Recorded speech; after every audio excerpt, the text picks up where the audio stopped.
শান্তনাময় informs YouTube চ্যানেলে তোমাদের সকলকে স্বাগত জানাই।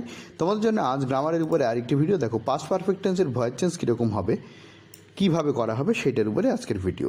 তো নিয়মগুলো একবার আমরা দেখে নেব। অবজেক্টকে সাবজেক্ট করতে হবে, হ্যাড থাকলে হ্যাডের সাথে একটা বিন যুক্ত হবে, ঠিক আছে। পাস্ট পারফেক্ট টেন্স মানে হ্যাড থাকলে হ্যাডের সাথে বিন যুক্ত হবে, ভার্বের পাস্ট পার্টিসিপেল ফর্ম। তো পারফেক্ট টেন্সের ক্ষেত্রে ভার্বের পাস্ট পার্টিসিপেল ফর্ম নতুন করে খোঁজার দরকার হয় না। পারফেক্ট টেন্স মানেই সে প্রেজেন্ট হোক আর পাস্ট হোক, পারফেক্ট টেন্স মানেই তার মধ্যে পাস্ট পার্টিসিপল ফর্মই থাকে ভার্বের, ঠিক আছে। কমপ্লিমেন্ট বসে যাবে, বাই দিয়ে সাবজেক্টের অবজেক্ট হবে, কখনো কখনো বাই না বসে টু বসে, যেমন নন ভার্বের পরে টু বসে বা ইন্টারেস্টেডের পরে ইন বসে ইত্যাদি। দেখো প্রথম বাক্য, নিয়মগুলো একবার উপরে লেখা আছে, একবার দেখে নিও। তো প্রথম বাক্য কি বলছে দেখো, we had completed our work before sunset. We হচ্ছে এখানে subject, had completed verb, our work হচ্ছে এখানে অবজেক্ট, বিফোর সানসেট হচ্ছে কমপ্লিমেন্ট বা পরিপূরক।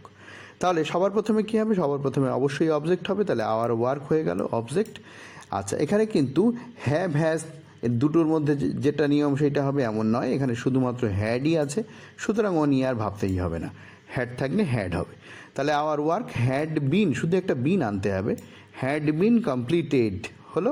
তারপরে দেখো বিফোর সানসেট, বিফোর সানসেট এখানে বসে গেল, বাই আস এখানে হবে না, একদমই হবে না। তার কারণ দেখো আওয়ার ওয়ার্ক আমাদের কাজ হ্যাড বিন কমপ্লিটেড, কমপ্লিট হয়েছিল বিফোর সানসেট সূর্যাস্তের আগে, তাই না। We had completed our work মানে আমরা কমপ্লিট করেছিলাম আমাদের কাজ বিফোর সানসেট, অ্যাক্টিভ ভয়েসে রয়েছে। আর প্যাসিভ ভয়েসে হচ্ছে আমাদের কাজ সানসেট হওয়ার আগেই শেষ হয়ে গেছিলো বা সমাপ্ত হয়েছিল, সুতরাং এখানে বাইয়াস দরকার নেই, আমাদের কাজ আমরাই করেছি, বাইয়াসের দরকার নেই। আশা করি বুঝতে পেরেছো। পরের বাক্য, the labourers had resumed the work before the manager arrive. The labourers মানে হচ্ছে শ্রমিকরা, হ্যাড রিজিউমড, রিজিউম মানে পুনরায় শুরু করা, পুনরায় ধরা এরকম। তাহলে হ্যাড রিজিউম পুনরায় শুরু করেছিল দ্য ওয়ার্ক, কাজ, দ্য ওয়ার্ক এখানে object, before the manager arrive, manager arrive করার আগে। পাস্ট পারফেক্ট টেন্স তো আমরা জানো যে পাস্ট পারফেক্ট টেন্সে এই বিফোরের আগে পাস্ট পারফেক্টটা বসে আর তার বিফোরের ঠিক পরে পাস্ট ইনডিফিনিট টেন্সটা বসে, যেখানে পাস্ট পারফেক্ট আর ইনডিফিনিট টেন্স একসঙ্গে একই বাক্যের মধ্যে থাকে। তো এটা যাদের ডাউট আছে তাদেরকে রিকোয়েস্ট করবো শান্তনাময় ইনফর্মস ইউটিউবের প্লেলিস্টে গিয়ে তোমরা টেন্স ট্রান্সলেশনের যে প্লেলিস্টটা পাবে সেখান থেকে তোমরা পাস্ট পারফেক্ট টেন্সটা অবশ্যই দেখে নিও, তাহলে এটা বুঝতে সুবিধা হবে। তো এই ক্ষেত্রে দেখো কী হবে, সবার প্রথমে অবজেক্ট হবে দ্য ওয়ার্ক, তাই না। তাহলে দ্য ওয়ার্ক হলো, হ্যাড রয়েছে, হ্যাড বসে যাবে, তার সাথে একটা বিন আসবে, তাহলে হ্যাড বিন রিজিউমড।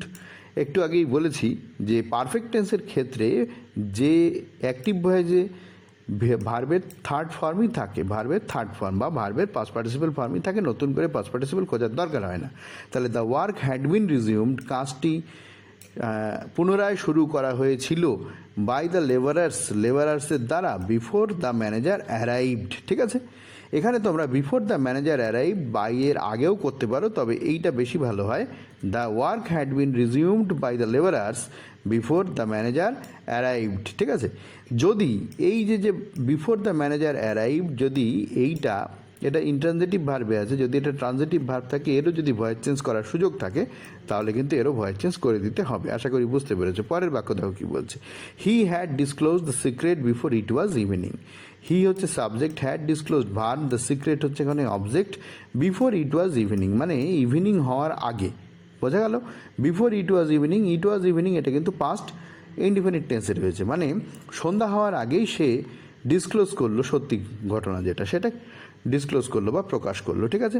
তাহলে কি হবে, ভিডিও পজ করে ট্রাই করো। দ্য সিক্রেট হচ্ছে এখানে অবজেক্ট, সেটা বসে যাবে, দ্য সিক্রেট, তারপরে কী হবে, হ্যাড বিন ডিসক্লোজড হবে, তারপরে কী হবে, before it was evening by him. দেখো এই ক্ষেত্রে কিন্তু বিফোর ইট ওয়াজ ইভিনিং এটা সময়, এই জন্যে বাই হিমের আগে আমরা বসিয়ে দিলাম সময় যেহেতু, আর আগেরটা কিন্তু সম্পূর্ণ একটা আলাদা বাক্য ছিল, সেই জন্য এটা আমরা কি করেছিলাম, সেই জন্য এটা আমরা ওই যে বাই দিয়ে লেবারার্সের পরেই লিখেছিলাম, যদিও বললাম কি আগে লিখলেও কিন্তু হবে, অসুবিধা নেই, ঠিক আছে। পরের বাক্য দেখো কী বলছে, the engineer had already repaired the bridge. The engineer had already repaired, অলরেডিটা হচ্ছে অ্যাডভার্ব, এটা ওখানেই ওরকমভাবে বসিয়ে দেবো।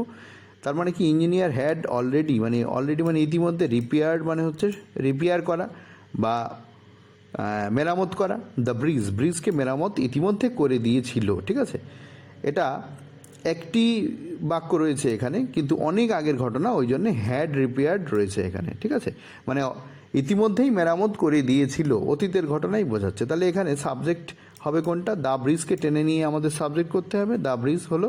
তারপরে কী হবে? হ্যাড অলরেডি বিন রিপেয়ার্ড, এরকম হবে। দেখো, হ্যাড বিন রিপেয়ার্ড যেহেতু অলরেডি রয়েছে, হ্যাডের পরেই আমরা অলরেডিটাকে বসিয়ে দেবো, শুনতে ভালো লাগে। হ্যাড অলরেডি বিন রিপেয়ার্ড হলো। তারপরে কে রিপেয়ার করেছে? The engineer. ঠিক আছে, তোমাদেরকে একটা কথা বলি, শান্তনাময় ইনফর্মস ইউটিউব চ্যানেলে কিন্তু পিকেতে সরকারের বইয়ের বহু অনুবাদ, বহু প্রেসি, এছাড়াও আরও অন্যান্য অনুবাদ এবং প্রেসি আপলোড হয়েছে। তোমরা যারা দেখোনি তারা অবশ্যই এই ডেসক্রিপশন বক্সটা ভিজিট করো, সেখানে তোমরা লিঙ্ক পাবে। এছাড়াও শান্তনাময় ইনফর্মস ইউটিউব চ্যানেলের প্লেলিস্টে গিয়েও তোমরা দেখে নিতে পারো। এছাড়াও 60টার উপরে বিভিন্ন ইম্পর্টেন্ট টপিক এবং কারেন্ট টপিকের উপরেই কিন্তু নিউজ পেপার রিপোর্ট রাইটিং তোমরা এই চ্যানেলে পেয়ে যাবে, প্লিজ দেখে নিও। এছাড়াও আরও অনেক কিছু তোমরা পাবে, প্লিজ দেখে নিও। দেখো, তারপরেরটা কী বলছে? Somebody had slashed the picture with a knife. Somebody মানে কেউ একজন, হ্যাড স্ল্যাশ মানে এখানে কেটে দিয়েছে, কেটে ফেলেছে, এরকম বোঝাচ্ছে। দ্য পিকচার মানে স্ল্যাশ মানে কুটি কুটি করে, পিস করে কাটা, এরকম বোঝাচ্ছে। দ্য পিকচারটিকে উইথ এ নাইফ মানে ছুরি দিয়ে। তাহলে সামবডি হচ্ছে এখানে subject, had slash verb, the picture object, with a knife এটা হচ্ছে আদার বা কমপ্লিমেন্ট। ঠিক আছে, খুবই সহজ ব্যাপার, করে ফেলি আমরা। দেখো, সবার প্রথমে কী হবে? অবশ্যই ভিডিওটা পজ করে তোমরা একবার ট্রাই করো। সবার প্রথমে কী হবে? দ্য পিকচারটা কিন্তু সবার আগে আসবে, তার কারণ এটা হচ্ছে এখানে অবজেক্ট। ঠিক আছে, দ্য পিকচার হলো। তারপরে হ্যাড স্ল্যাশড কী হবে? নিশ্চয়ই বুঝতে পেরেছো, হ্যাড বিন স্ল্যাশড হবে, তাই না? তারপরে কী হবে? উইথ এ নাইফ, এটা বসে যাবে, তাহলে উইথ এ নাইফ। এরপরে দেখো, বাই সামবডি, এর আগেও বিভিন্ন সময় তোমাদের বলেছি বাই সামবডি এটা হয় না বা হবে না। ঠিক আছে, তাহলে বাই সামবডি এটা হয় না বা হবে না, এটা মাথায় রাখতে হবে। ঠিক আছে, তার ভিডিওটা এখানেই শেষ করব। ভালো লাগলে লাইক করে দিও, যারা চ্যানেলকে সাবস্ক্রাইব করেনি তাদেরকে রিকোয়েস্ট করছি প্লিজ চ্যানেলটা সাবস্ক্রাইব করে নিও, সঙ্গে বেল আইকনটা প্রেস করে নিও। আর তোমাদের কি প্রয়োজন কমেন্ট করে জানিও, কেমন লাগলো কমেন্ট করে জানিও। চেষ্টা করব তোমাদের প্রয়োজন অনুযায়ী সময় মতো ভিডিও প্রোভাইড করার। ভালো থেকো, আবার দেখা হবে পরের ভিডিওয়ে।